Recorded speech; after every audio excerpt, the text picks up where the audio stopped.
Guys, I don't know about you, but if I were you, I would have just taken a pen and a notepad right now.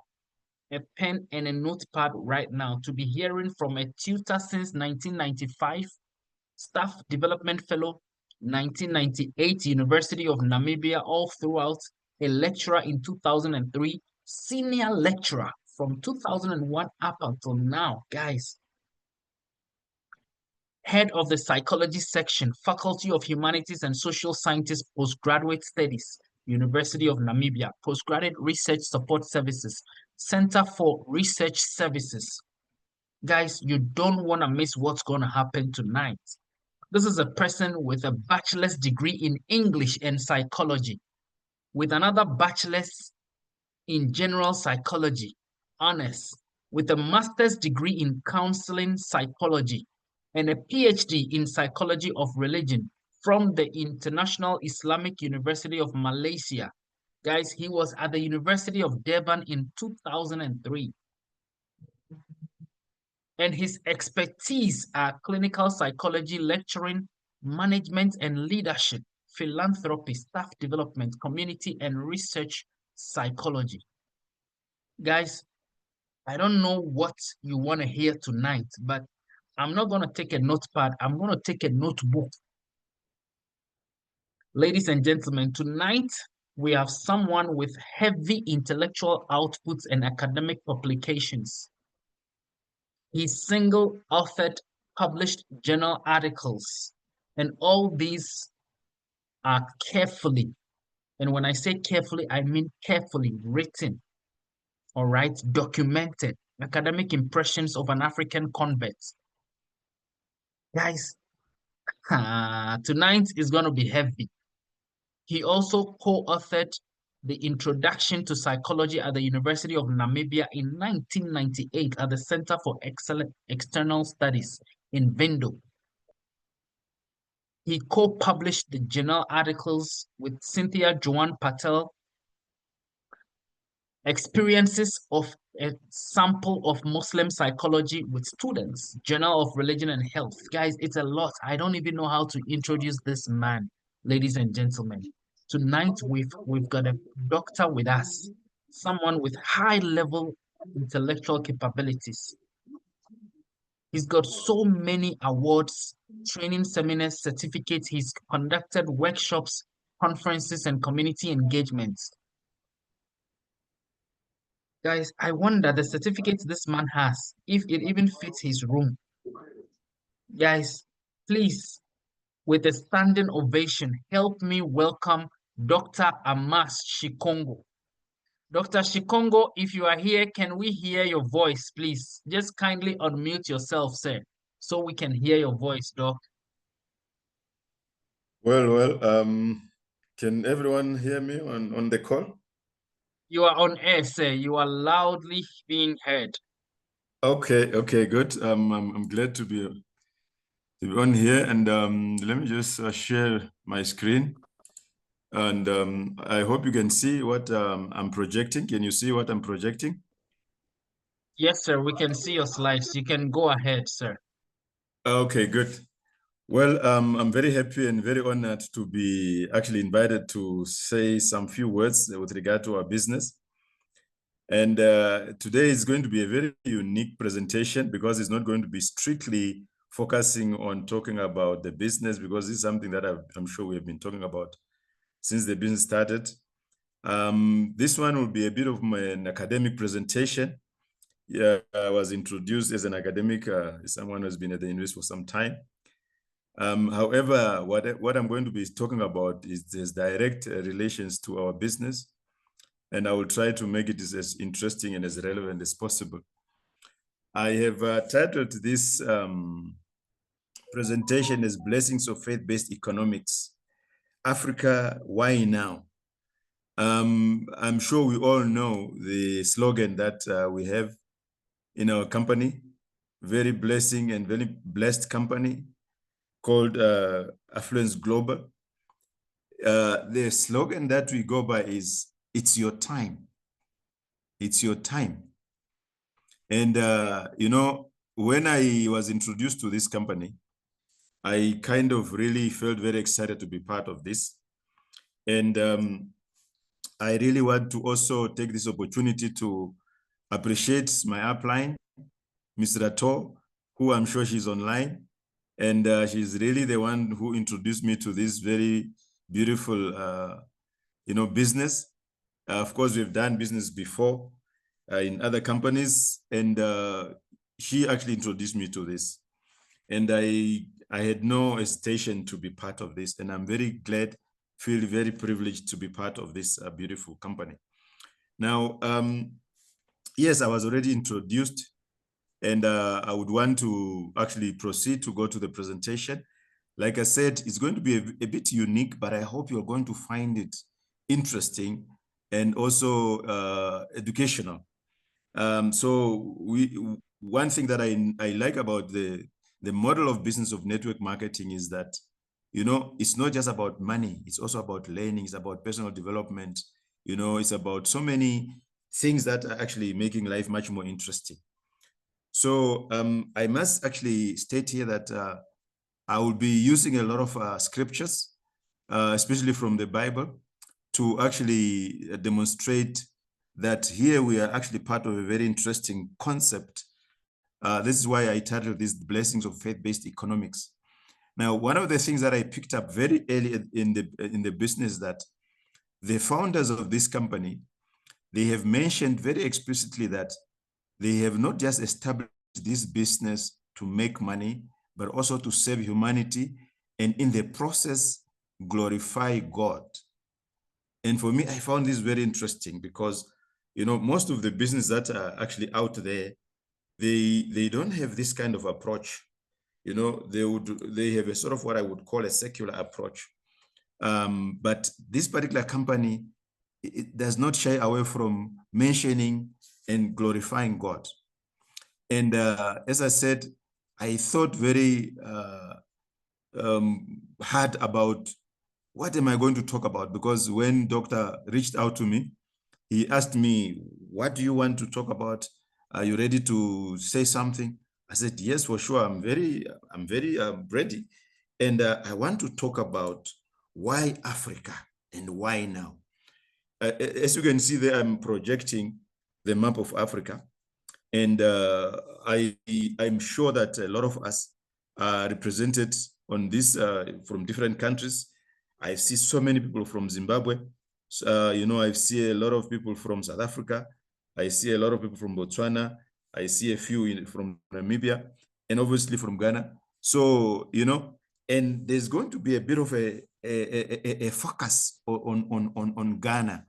And I'm sure you are going to see why Ghana is special, not only because it brought this company to our attention and all the blessings that it comes with it, but I'm going to demonstrate something which I hope you are going to benefit from and actually love. So I'm starting with the Proverbs.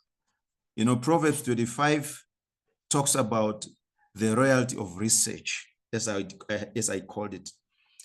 The verse that I've picked out, it talks about the importance of unpacking things, unraveling things, because it says that it is the glory of God to conceal things, but the glory of things is to search things out.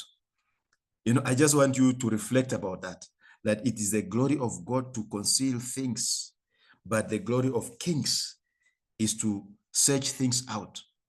This puts research in a very, very good company, because it's like it's when you are actually researching, you are seeking knowledge, you are seeking understanding, you are seeking wisdom, you are actually becoming, you are like crowning your life, because we are talking about basically trying to understand things that are not always easily understandable, because things are concealed. And in this case, it's God who has deliberately concealed them. Now, I want to go straight to the presentation, because I have some specific demonstration that I want to bring to your attention. And I specifically deliberately picked on one of the most important figures in history, but also especially in Bible history, by the name Abraham. And one of the things that I have picked up from this business is that it's a legacy business. And when we go to the Bible, especially in Genesis 13, we found this interesting verse, which talking about the Abrahamic legacy, that the Lord said to Abraham, after Lot had parted from him. I'm hearing some noise in the background. Can you please help me to mute? Thank you. The verse that I want to start off with this presentation is from Genesis. In fact, the book of Genesis is obviously the beginning of everything in terms of, if we go back to the scriptures. So we want to start right from the beginning. This particular verse goes as follows. The Lord said to Abraham, after Lot had parted from him, look around from where you are, to the north, to the south, to the east and the west. All the land that you see, I will give it to you and your offspring forever. Now, this interesting verse, obviously, we all know the story of Abraham, that he was promised the land, and this land is known as the Holy Land. But there is one question that I want to ask you today. Are you an offspring of Abraham? You know, not only maybe in the spiritual sense, but also maybe in the genetic sense. I just want you to think about that question, and I'm going to pack it there because I'm going to make a point that I want you to capture. Now, going forward, there is a very interesting vision also in chapter 15 of Genesis. It says that after this, the word of the Lord came to Abraham in a vision. And he said, do not be afraid, Abraham. I'm your shield, your very great reward. But Abraham said, Sovereign Lord, what can you give me since I remain childless? And the one who will inherit my estate is Eliezer of Damascus. And Abraham said, you have given me no children, so a servant in my household will be my heir. You know, Abraham was wondering, because we all know the story that the man was, you know, in old age, and he had no children because his wife also was barren. And then the verses go on. Then the word of the Lord came to him, says, this man will not be your heir, but a son who is your own flesh and blood will be your heir. He took him outside and said, look up at the sky and count the stars, if you indeed can count them. Then he said to him, so shall your offspring be.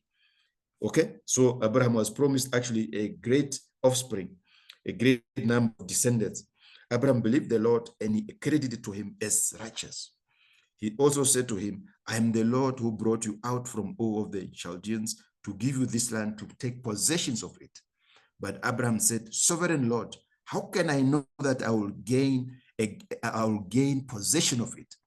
You see, this question is a natural question, because as human beings, even when we are promised some great things, we always have questions. We are always skeptical. This is, for example, when somebody tells you, you know what, can you join Global Affluence? You are like, you know what, am I really going to get what you are promising me? You see, we are also seeing here in Abraham was skeptical about the promises of God. So the Lord said to him, bring me a heifer. You know, now he was like doing an experiment. Bring me a heifer, a goat and a ram, each 3 years old, along with a dove and a young pigeon. Abraham, of course, as obedient as he was, he brought all this to him, cut them in two and arranged the halves opposite each other. The birds, however, he did not cut it in half. The birds of prey came down on the carcasses, but Abraham drove them away. Now, I want you to pay attention from this point. As the sun was setting, Abraham fell into a deep sleep, and a thick and dreadful darkness came over him. Then the Lord said to him, check this out, for certain, it means it will happen. For certain that for 400 years, your descendants will be strangers in a country not their own. Sometimes they also translate this in a land not their own, and that they will be enslaved and mistreated there. Okay? God is making a promise here. Before even Abraham as a child, he said that you are going to have children, but these children, they're going to go through serious hardships for 400 years. and that they are going to find themselves in a country that is not their own. And they are going to be enslaved and they are going to be mistreated there. So I want to remember that part there. But then God said, after this 400 years, I will punish that nation. I will judge that nation. In fact, sometimes it says judge. They will, that nation, they serve as slaves. And afterward, they will come out with great possessions. I want you to take note of that part. They will come out with great possessions. Yet you, however, will go to your ancestors in peace and be buried at good old age. Okay? Now, I know a lot of people, they don't maybe understand this particular prophecy. Maybe some of them, they have their own understanding of what happened, because we all know about the story of the children of Israel in Egypt. So some people, they think that refers to that. But I want to prove something to you today. So now we know the story of Abraham. That yes, initially he had one wife. Her name is Sarah, or Sarai as it was known. But then later, also, he had another wife called Hagar, who was from Egypt. And then another wife called Keturah. Sometimes the Bible also refers to these women as concubines, okay? But we know, as you can see there, I have highlighted Sarah, okay? Because that's where I want you to pay attention. That's where I want you to pay attention. And you may not even see how this is related to Affluence Global, but I'm going to prove it to you how it is related. Now, it says that Sarah, she, of course, basically was the first wife, but also she was barren for some time. And it says that for some reason, because God promised a son to Abraham, Sarah was getting very worried. And then she said, you know, we have this, sometimes it's also referred to as headmate, you know, of Abraham. They agreed that no, you can go into this wife, to take Hagar as your wife and then produce a son for me. And this is how Ishmael came, who was the firstborn of Abraham.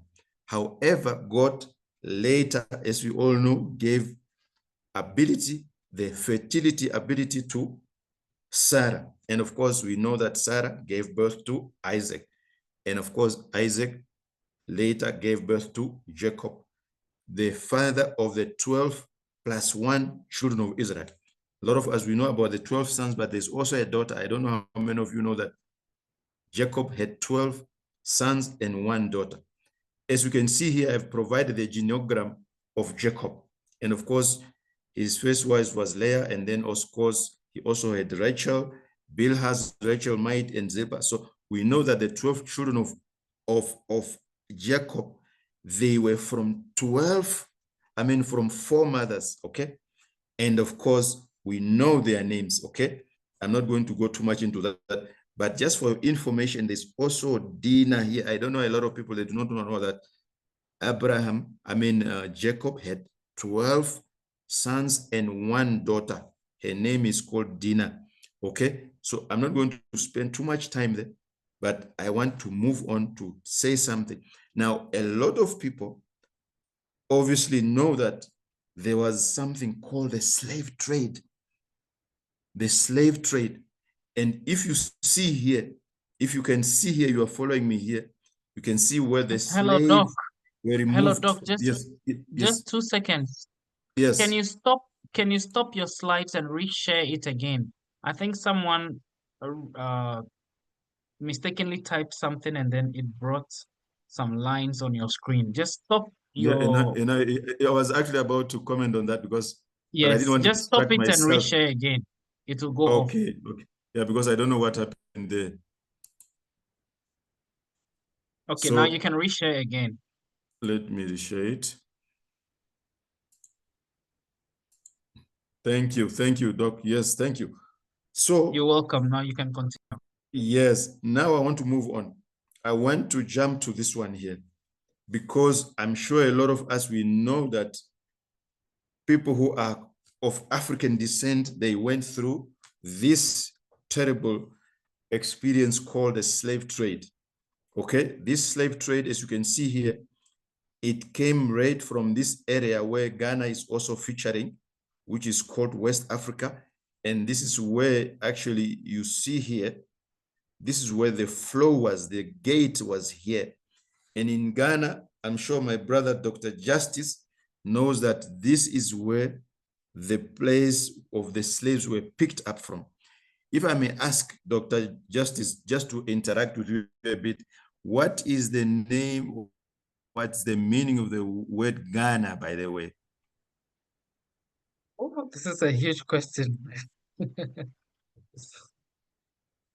Well, the name Ghana, actually, originally, the country was called Gold Coast. Yes. Yes, the country was called Gold Coast. Before, after we gained independent, it was changed. Okay. So I think Ghana was meaning warrior king or ruler of gold or something. I'm not so sure. Okay. Yeah. So if you are paying attention, you can see here that this area was the exit point, and this between 1650 and 1860, approximately 10 to 15 million enslaved people were transported from West Africa to the Americas. Most were shipped to the West Indies, Central America, and South America. Okay. Now, you can clearly see here that a lot of them went to Europe, they went to North America, they were all over the world. Okay. So I want to move on now. And again, here, this is another map that is just showing almost the same thing, but you can see the movement of these slaves. Okay. So these are the people here who moved out of this continent, what we call Africa. And then moving on. Now, this also trade was also called the so-called transatlantic slave trade. And like I said, as you can see, I highlighted Ghana. Ghana was the main port where the people were taken from. And there's a place called Elmina Castle. And a lot of people have been visiting this place, especially from the year 2019, which I'm going to also highlight something from there. And in fact, Ghana, from this castle, where that's where the people were being kept and being shipped out, and they were being shipped out from that place called Elmina. And that place was in Ghana, where Ghana was what they call the center of the British, because the British, they're the one who started this thing. And then, of course, later others came through. And basically, these were white people who were actually trading in human beings. This is why you can see that I put a symbol of a chain there, but also because of the slavery that ended, there's an opening there. Okay. So this chain here is symbolic. Now, I do not know how many of you people have seen this map before. Anyone has seen this map before? If you have seen this map before, just please type in number 1. If you have seen it, if you did not see it, put number or 0. You can put 0. Okay. If just go to the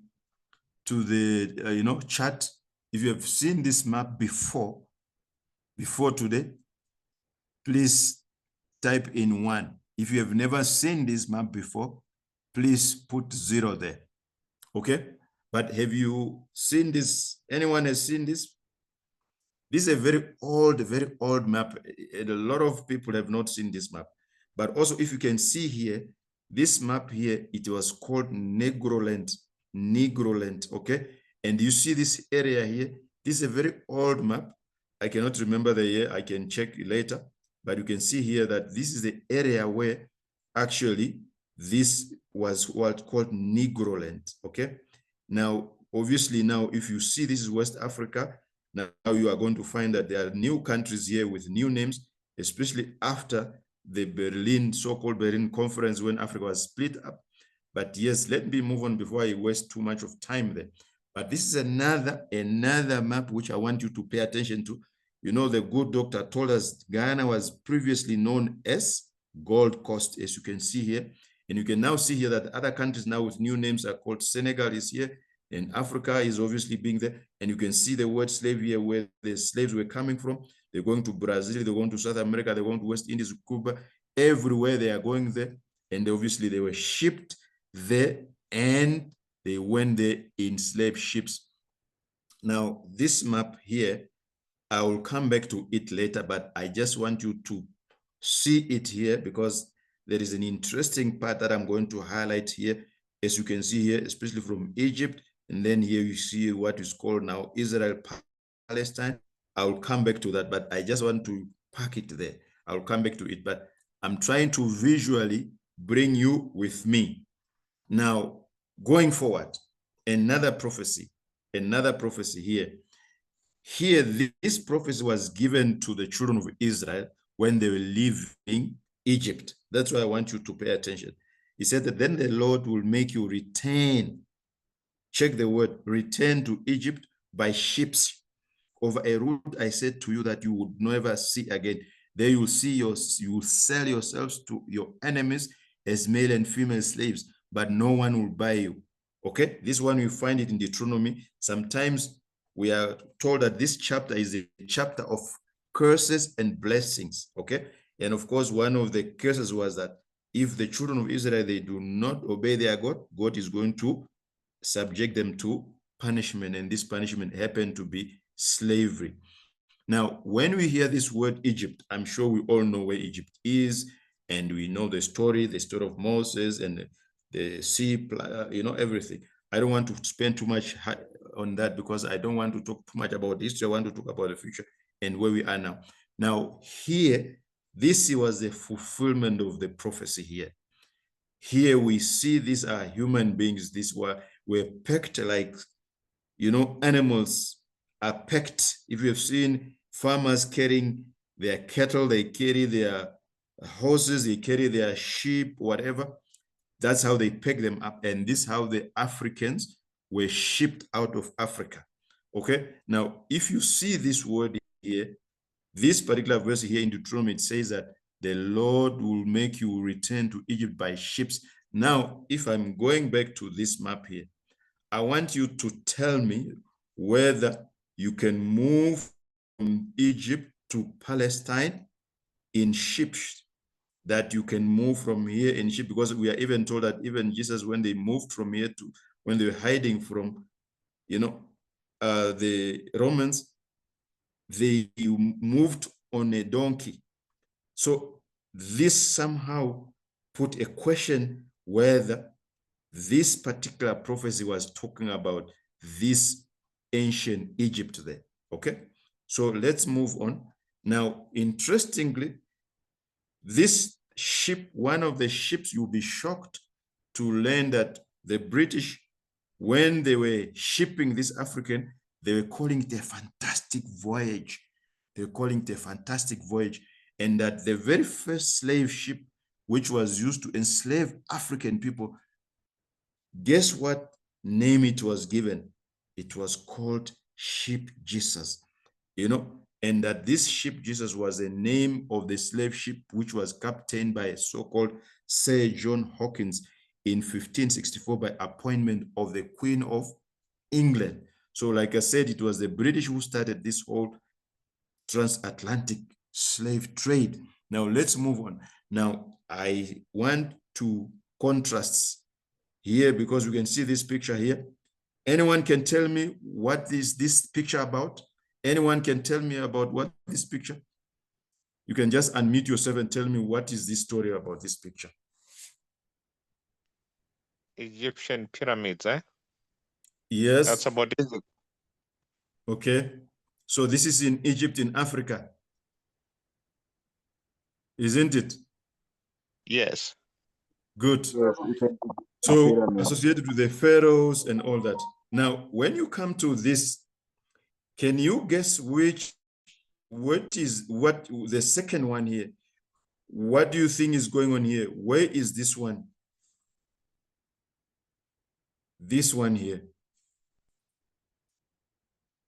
The one below.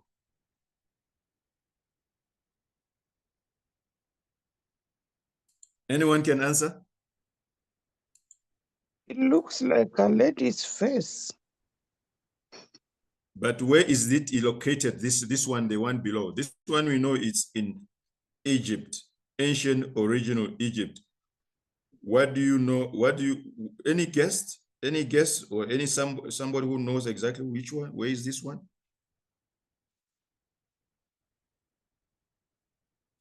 No one knows? No one knows? No one wants to take a guess? Was it not taken to UK? This one here, this place here. Doctor, someone says Dubai. Is that right? No, that's wrong. That's the wrong answer. If I had a marker here, I will mark you wrong. Yes. I'm surprised. No one actually can give me a good answer there, or the right, not the good, but the right answer. United States. Yes, please. Any guess? United Someone States. says India. Someone says Yes, United States. United States. If I had a gift, I would give you a gift. This one is in Las Vegas. But if you can see these two, you can see that this one doesn't have a nose. This one has a nose. Okay. This one, the nose was removed. Okay. We don't want to go too much into that, but I just wanted to show you there are two Egypts here. There's this one here in Egypt. There's this one modern day. Sometimes they call it Mystery Egypt, but we know it's in the United States of America. Let's move on. Now, I do not know how many of you know that the name Egypt actually refers to the house of bondage. Okay. It's not necessarily a name of a country. It's also a state of slavery. And we find this in Exodus 20 and Deuteronomy 5:6 that the name Egypt actually refers to the house of bondage. Okay. Now, another prophecy which is interesting, I want you to actually check it out because I'm trying to rush through this also. By the way, this information actually is in a book that I'm busy finalizing and finishing, and I'm hoping to publish it, God willing. Now, this particular picture here is captured in a verse that is taken from the Bible, also in that Deuteronomy chapter 28, verse 49, where God was warning the children of Israel. I refer to them as the true children of Israel, that they will be enslaved by a far away enemy. And this verse reads as follows: the Lord will bring a nation against you from afar, away from the ends of the earth, like an eagle swooping down, a nation whose language you will not understand. Okay. Now, this is very interesting because now we can clearly see that there seems to be a link between this nation enslaving Africans and this is one of its symbols. And here the Bible has clearly mentioned and identified that nation here. Now, this piece of information, it's forcing us to ask new questions as to who are the real children of Jacob? Who are the children of Israel? Okay. And also, this brings another, I do not know how many of you also that there are two verses in the book of Revelation that are very interesting because they relate to this question here. Okay. Because these two verses, they are talking about a group of people who are claiming to be Jews, but they are not. The Bible is very harsh. It's using the word there that they are synagogue of Satan. Okay? That there are people who are claiming to be Jews on this planet today, but they are actually not the true Israelites. Now, let's move on. I'm trying to go to the point that I want to make so that you can clearly see why Africa and why now. I do not know how many people know about this book called the Book of Esdras.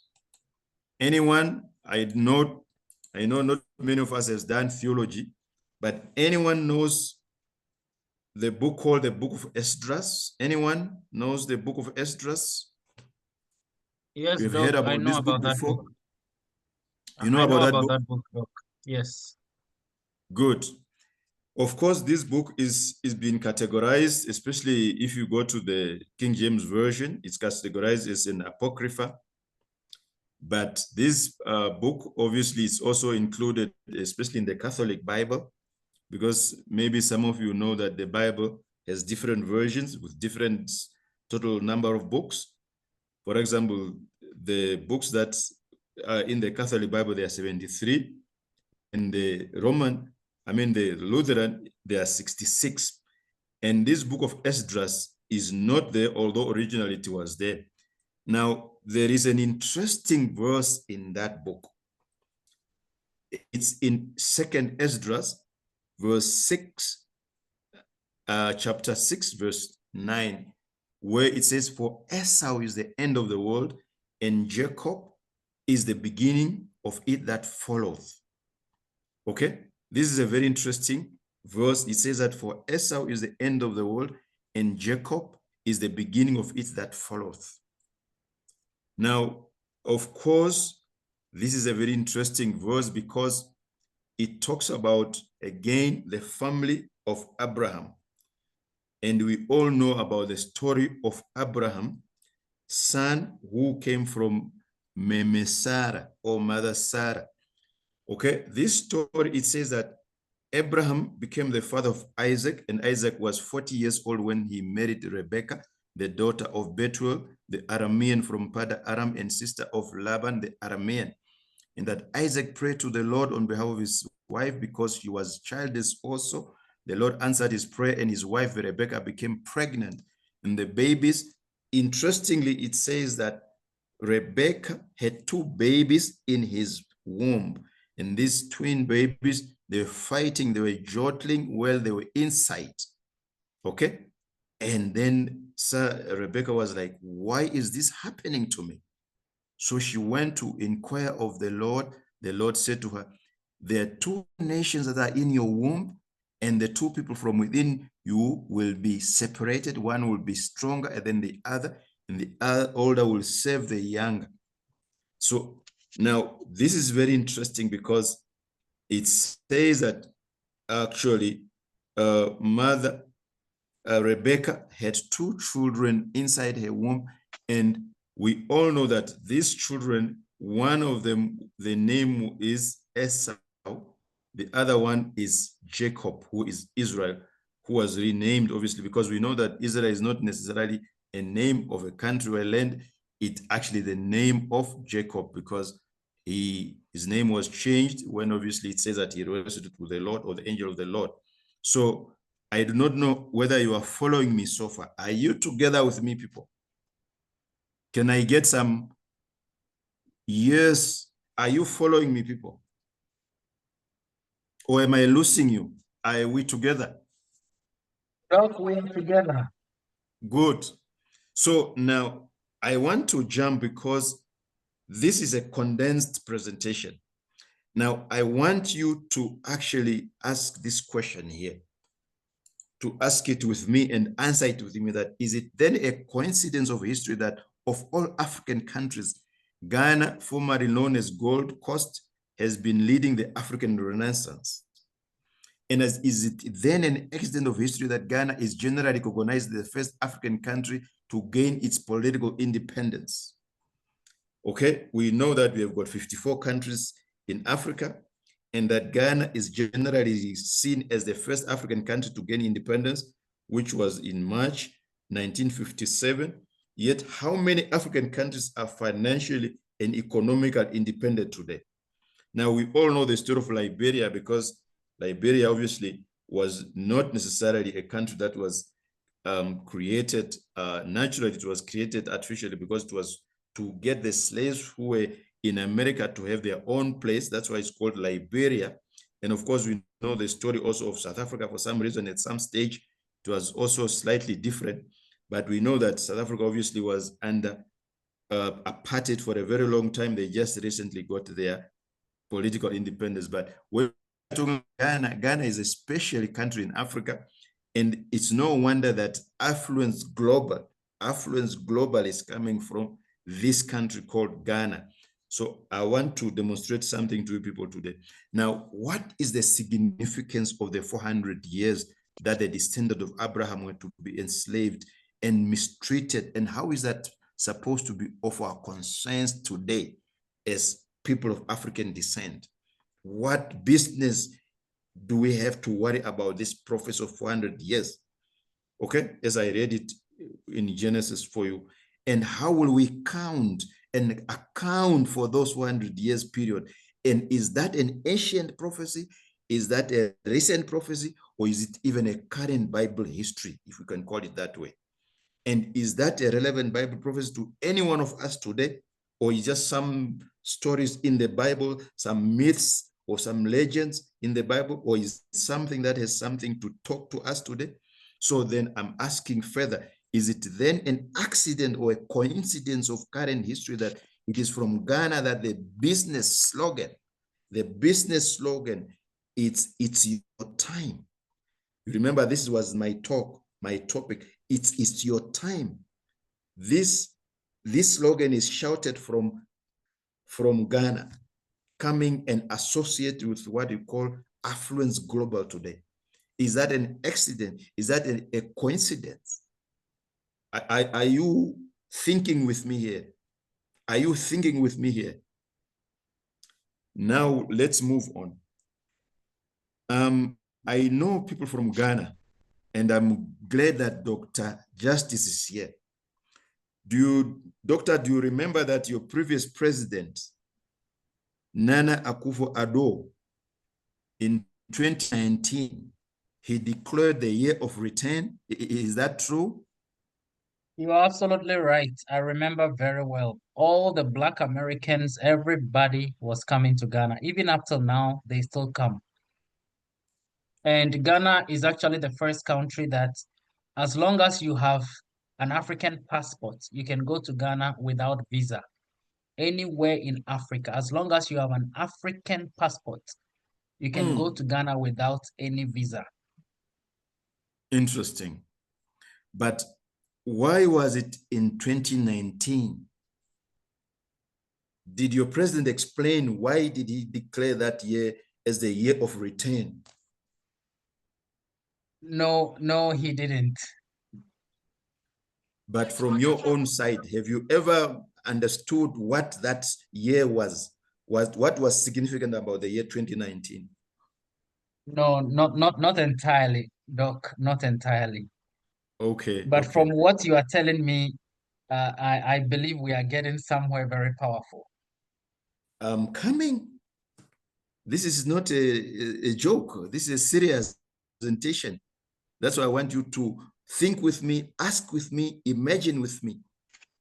Now, maybe the answer is in Genesis 15, chapter 13, as we quoted it above there.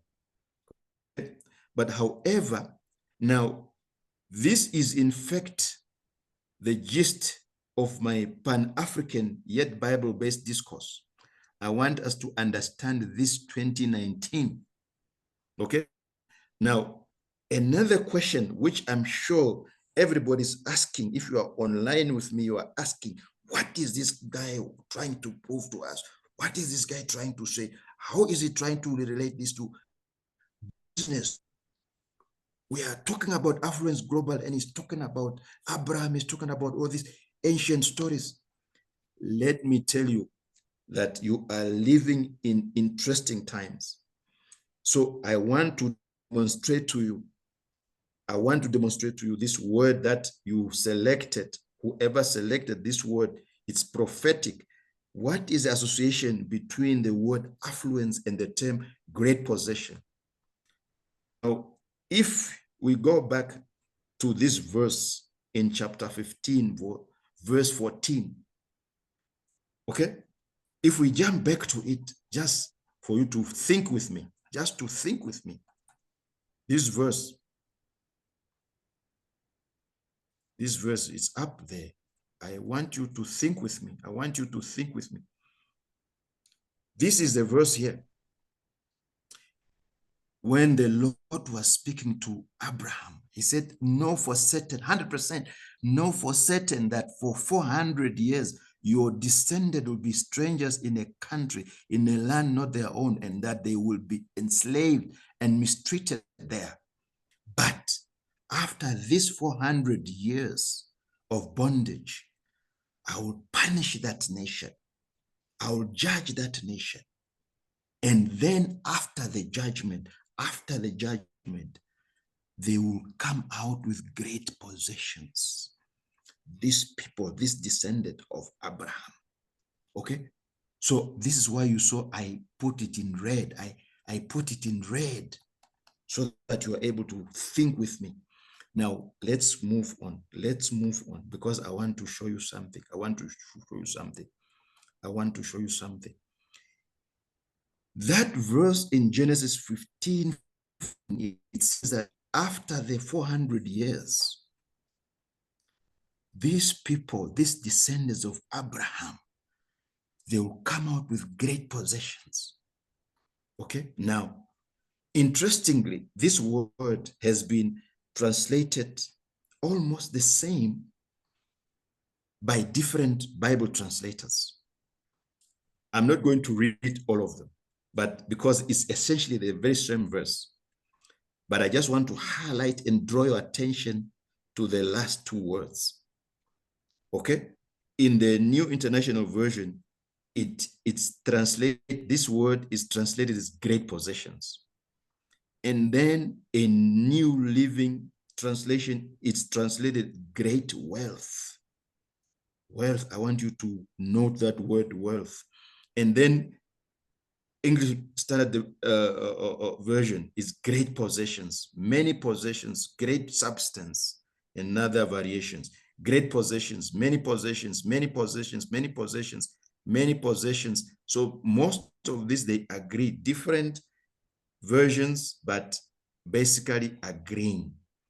Okay, so there is no real difference there. These are a number of them. Now, interestingly, that is why I showed you that old ancient map, which I said I'm packing it, because I want you, if you thought, maybe one of you there was thinking, no, that 400 years already passed. Okay, when the children of Israel, obviously starting with the story of Joseph and his brothers, who were jealous of him because he told them the dream which his father was able to interpret for him. And then obviously his brother conspired against him.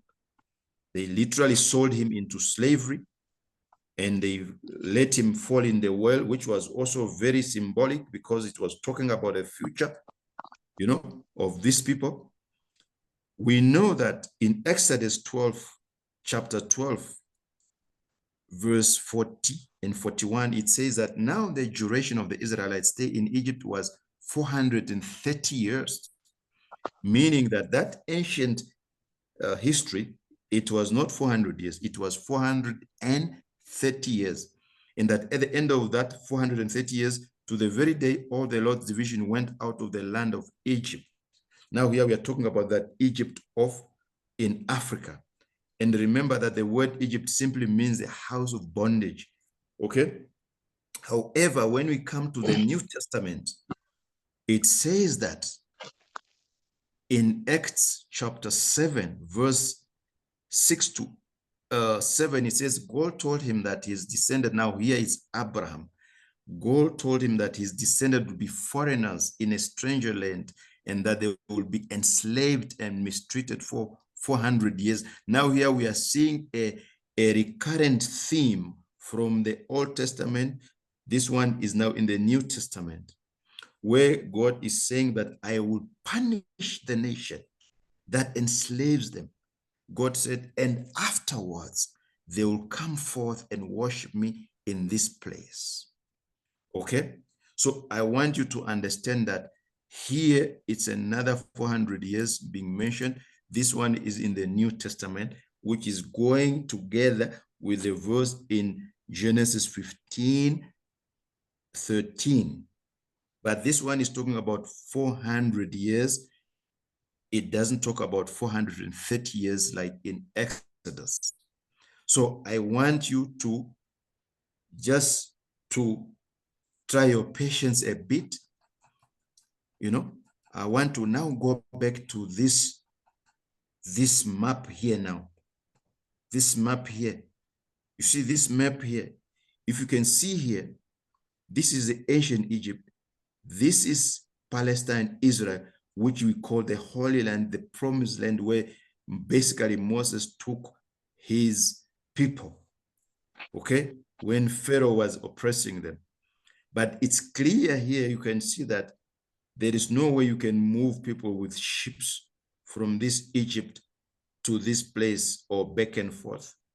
You can even literally walk. Although we are told that the Israelites, they spent 40 years here because obviously they were forever disobeying God. So God punished them again for 40 years. He kept them circling around in the desert.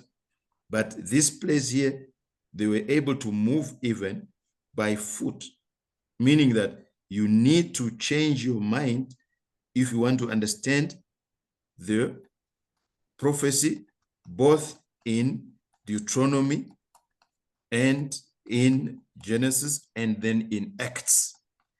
Okay, now I want to think with me. I want you to think with me because now I'm coming to the point that I want to make. So now, another interesting verse. This one we also found it in the the Old Testament. This one is in Psalm. Obviously, God talks about here ancient Egypt, but also it has a futuristic element when God says that we brought them forth also with silver and gold, and there was not one feeble person among their tribes. Okay, now this is very interesting because this talks about health. Okay, that the children of Israel, when they were freed from the slavery, they were able to come out healthy, but also wealthy as well.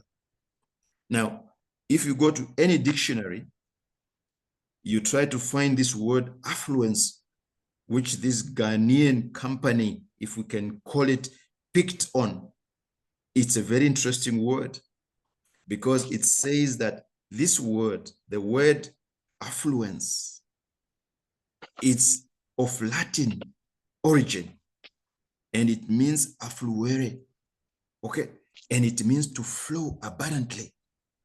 Okay, now this is very interesting because then it means that when we are talking about somebody who's affluent or we are talking about or something, we are talking about someone or something that is blessed with affluence. It means this particular individual has received an incoming flood of riches. It also means that this word, it can be understood as also having it refers to a state of having much wealth or property. Now, you can now clearly see here that there is a link or there is a similarity in terms of meanings between the word affluence and the word great or many possessions and great wealth or great substance or great property as translated in various Bible versions as I've just listed there. So I'm sure now you can see where I'm going with this one. Okay. So interestingly, now we want to answer this question that we asked before. How do we count the 400 years? And how do we link those ancient Bible prophecies to affluence global today? Okay. Now, interestingly, like I said, this man, President Nana of Ghana, who declared the year of return in 2019, he revealed something to us.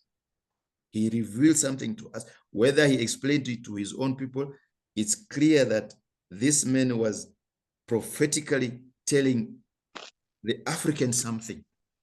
Now, if we go into mathematics, a little bit of mathematics, we use these two numbers here, 2019, we go back in history. We go back to the year 1619. Okay? And when we want to go to history, we want to understand what was significant about this about this year 1619. What significant event happened in the year 1619 and where did that happen?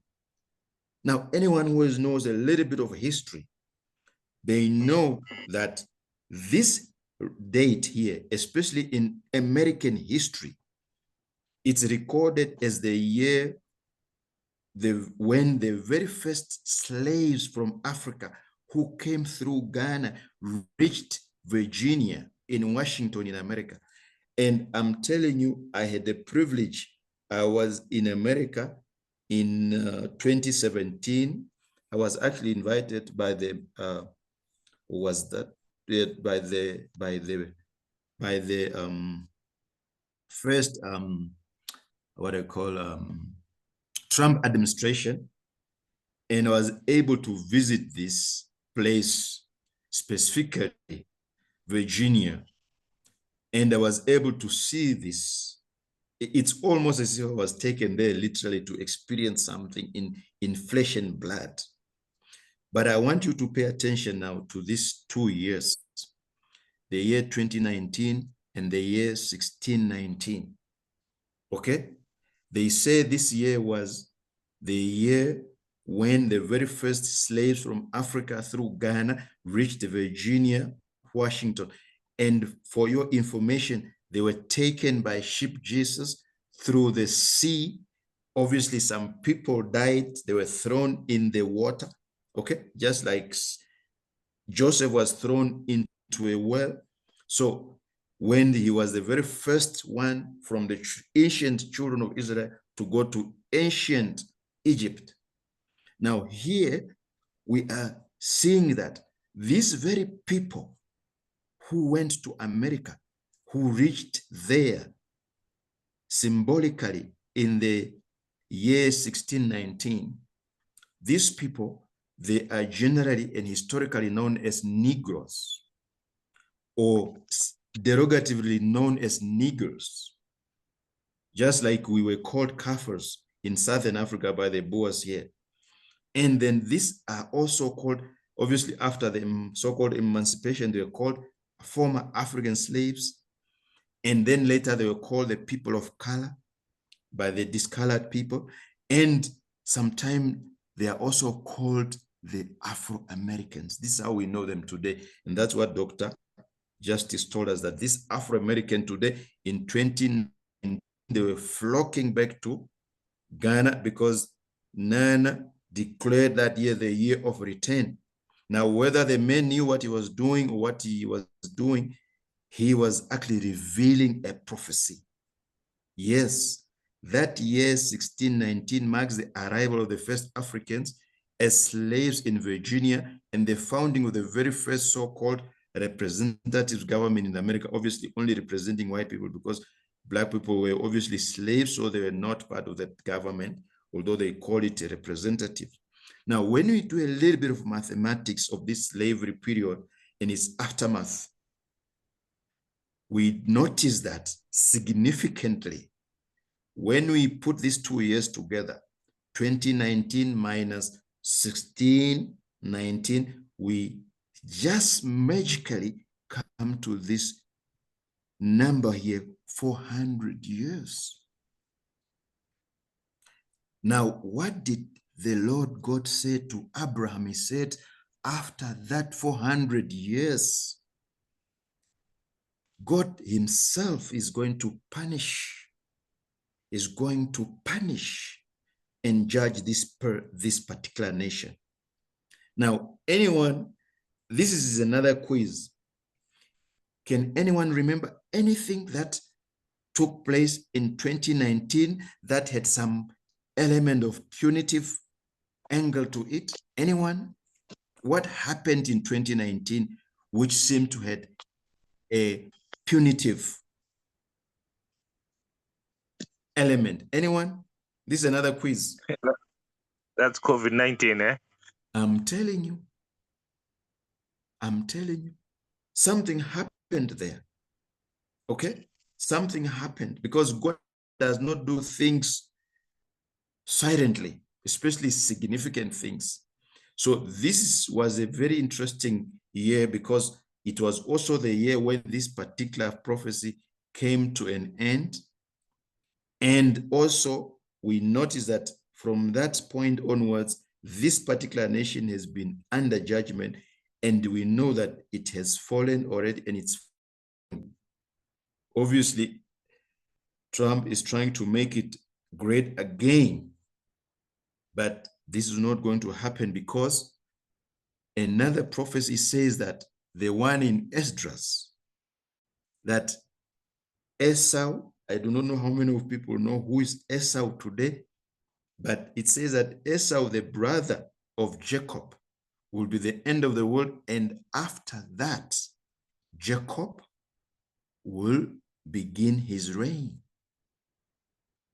Now, I don't know whether you are thinking with me, but by the way, if you want to check this out, there's an article talking about why this the year 1619, why does it matter?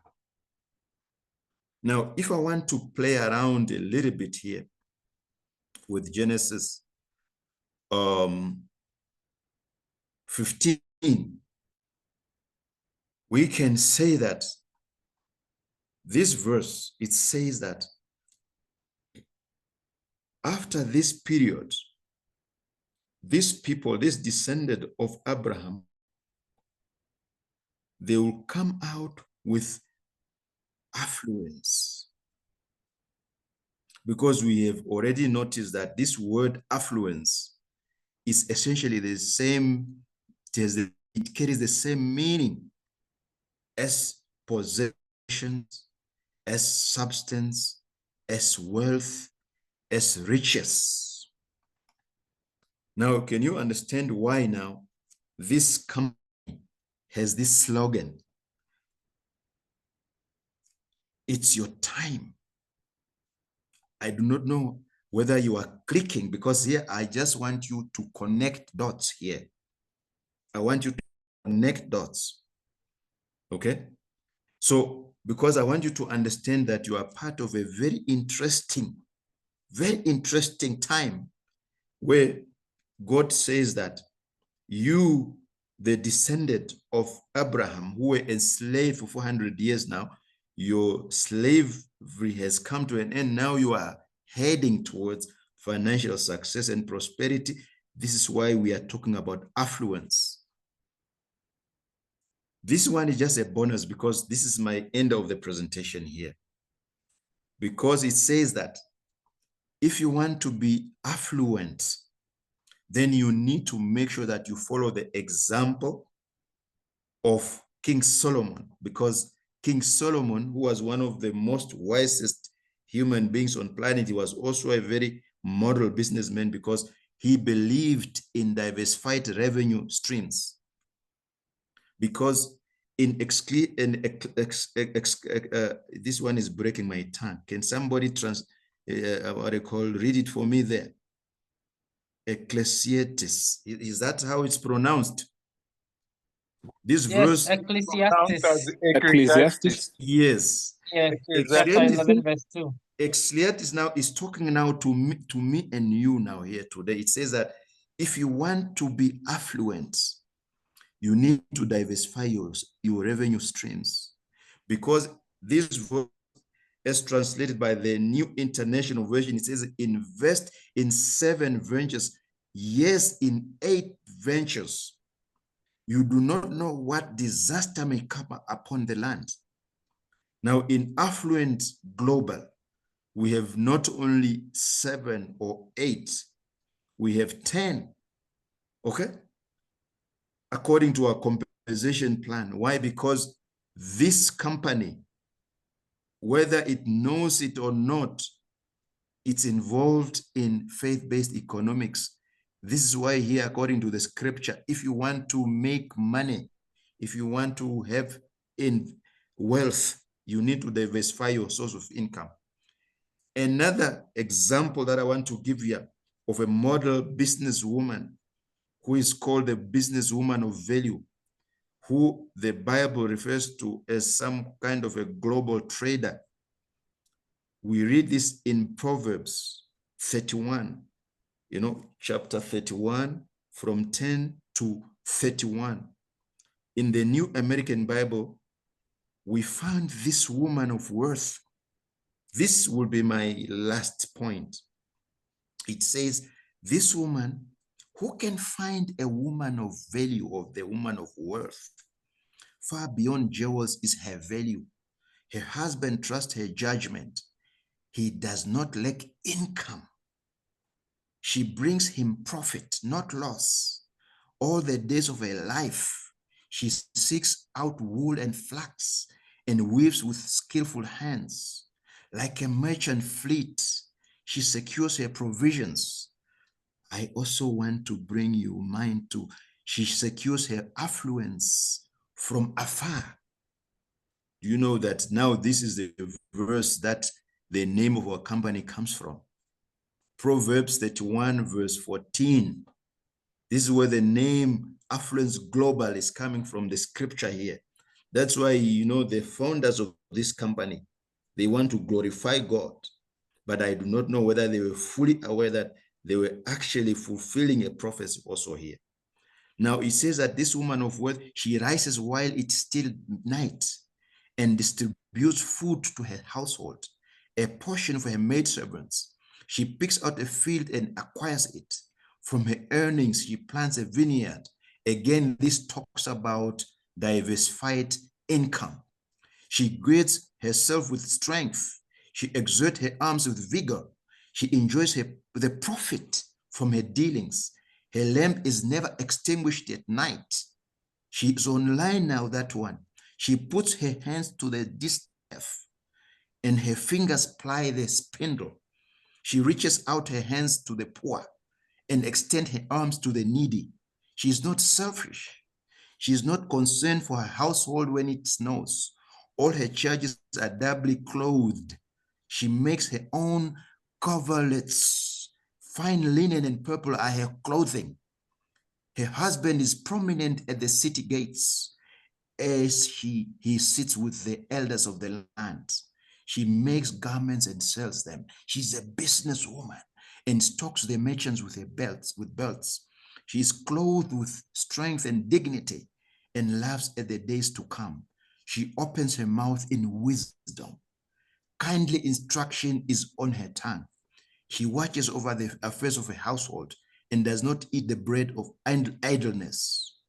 Her children rise up and call her blessed. Her husband too praises her. Many are women of worth, but you have excelled them. Charm is deceptive and beauty fleeting. The woman who fears the Lord is to be praised. Acclaim her for the work of her hands, and let her deeds praise her at the city gates. Did I talk to someone out there?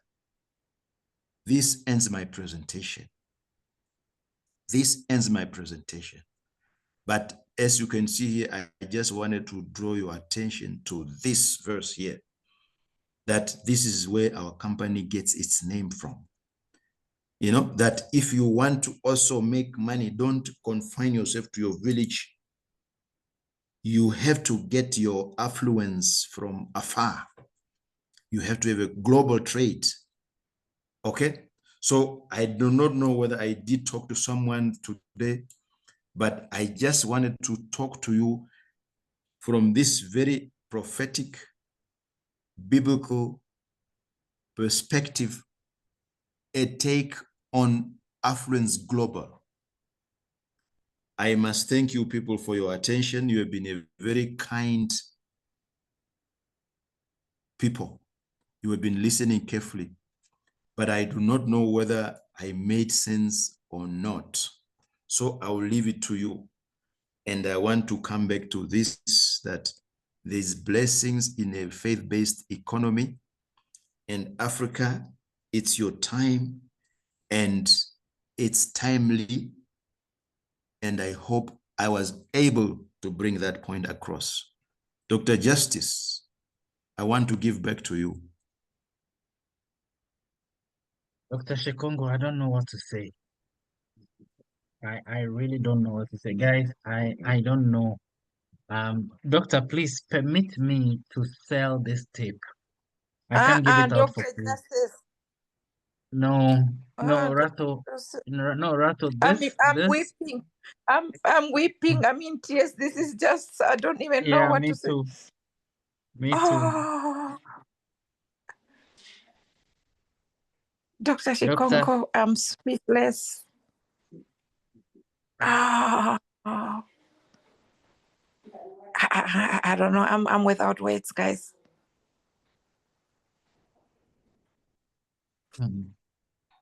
Doctor, may God richly bless you. I think we need to bring you back probably for a whole week lesson, if not for 3 days, but for a whole week lesson. It's such a serious moment right now, Doctor. May God richly bless you. We thank you so much for tonight.